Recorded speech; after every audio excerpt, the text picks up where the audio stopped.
Nîveşevê payîzê de di qurêfine vîna dilê min wekî gûşiyê tirî li rezan, seherê ji guliyên şaxên mêwan.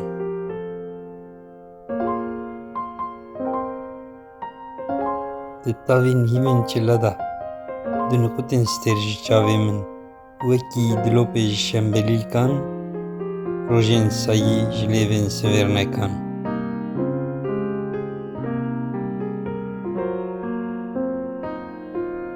Di destpêkên biharê de bibînim birînê li dilê min wekî heft rengên keskesoran, ji çirûskên birûskên reş ewran.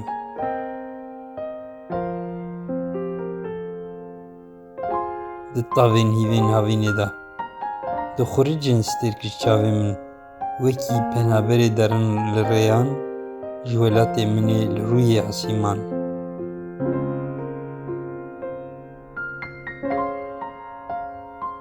Guh bidin dengê dilê hev, hilînin kevra ji ser rêyan.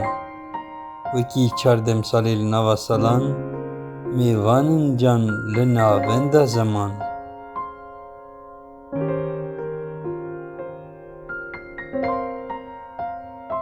Wesiyetin van gotinê min, nekolin li kevra navê min.